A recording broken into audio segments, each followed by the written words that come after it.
അപ്പൊ അന്ന് ആക്സിഡന്റ് ഉണ്ടായി. അന്ന് ഞങ്ങക്ക് യൂണിവേഴ്സിറ്റി വേറൊരു മത്സരം ഉണ്ടായിരുന്നു. സിസ്റ്റർ പറഞ്ഞത് അവളോട് ആലുവയിലേക്ക് വരാനായിട്ട്. അന്ന് പോകുന്നില്ലെങ്കിൽ ഡൊമിനോസിലെ ജോലി പോകുന്നു പറഞ്ഞിട്ടാണ് കൊച്ച് ജോലിക്ക് പോയത്. തിരിച്ച് ഞങ്ങൾ വന്നപ്പോ സിസ്റ്റർ വിളിച്ചു പറഞ്ഞു ജാസ്തിയല്ലാണ്, പെട്ടെന്ന് ക്രിറ്റിക്കലാണ്, വേഗം വരാൻ പറഞ്ഞു. ഞാൻ ചെന്ന് വിളിച്ചു നോക്കി. ഞാൻ വിചാരിച്ചു അവള് പേടിച്ചതായിരിക്കും വണ്ടി ഇടിച്ചതിന് വെച്ചിട്ടത്.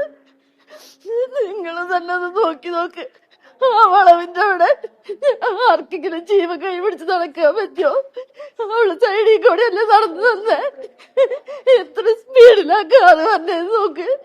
ഞങ്ങൾ ഇവിടെ നടക്കുമ്പോ ബാക്കിലേക്ക് തിരിഞ്ഞു നടക്കുക. കാരണം എപ്പോഴും ഒരു വണ്ടി വന്ന് ഇടിക്കണേന്ന് അറിയില്ല. ഞാനിവിടെ വന്ന വർഷം മുതല് ഈ കോളേജിന്റെ മതിലെല്ലാം വണ്ടി ഇടിച്ച് ചിലപ്പോ വണ്ടിയൊക്കെ മലർന്നിങ്ങനെ കിടക്കണ്ടാവും. ഇപ്പൊ ഞങ്ങളുടെ ജാസ്ലിയെ പോയി. ഇനി ഞങ്ങളുടെ ആർക്കും ഒന്നും പറ്റാതിരിക്കാൻ എന്തെങ്കിലും ചെയ്യാൻ പറ്റുക. എത്ര കുട്ടികളെ ഇവിടെ നടക്കണേന്നറിയോ?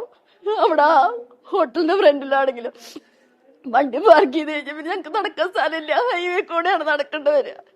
അവളൊന്നും ചെയ്തിട്ടില്ല. പഠിക്കണമെന്ന് ഒരുപാട് ആഗ്രഹം ഉണ്ടായിരുന്ന പെൺകുച്ചാണ് ജാസ്ലിയ. അവളുടെ അപ്പനെ കുറിച്ച്, ചേട്ടനെ കുറിച്ച്, അമ്മേനെ അടുത്ത വർഷം ഇവിടെ ഡിഗ്രി ഫസ്റ്റ് ഇയറിൽ അഡ്മിഷൻ ചേർക്കണം മിസ്സേ. എന്റെ അമ്മ +2 സയൻസിൽ നല്ല മാർക്കോട് കൂടി പാസ്സായി. ഇപ്പൊ ഏജ് ലിമിറ്റ് ഇല്ലല്ലോ. എന്റെ അമ്മേനെ പഠിപ്പിക്കണം മിസ്സേ എന്നോട് വന്ന് പറഞ്ഞതാണ് ജാസ്ലിയ. ഞങ്ങളിവിടെ നടത്തിയിട്ടുണ്ട് 2 വർഷം 2 ടൂർണമെന്റ്. 4-5 ലക്ഷം രൂപ ചെലവുള്ളതാ. അവള് ഞങ്ങള് കൊടുത്ത 50 രൂപയുടെ 30 രൂപയുടെ കൂപ്പൺ മുഴുവൻ നടന്ന് വിറ്റ് കാശും കൊണ്ട് വന്ന് ഞങ്ങക്ക് ചെയ്തന്ന്. അത്രയ്ക്കും ഞങ്ങളുടെ കൂടെയായിരുന്നു ജാസ്ലി ഉണ്ടായിരുന്നത്. എന്തു പറഞ്ഞാലും അവള് കരയും ദേഷ്യപ്പെടുന്നില്ല. എപ്പോഴും ചിരിച്ചു നിക്കത്തുണ്ടായിരുന്നുള്ളൂ. ഞങ്ങൾക്ക് ഇനി ജാസ്ലിക്ക് ഞങ്ങൾക്ക് ചെയ്തു കൊടുക്കാനുള്ളത് ഇനി അടുത്തൊരാള് പോവാതിരിക്കാൻ എന്തെങ്കിലും ചെയ്യാന്നുള്ളത് മാത്രം.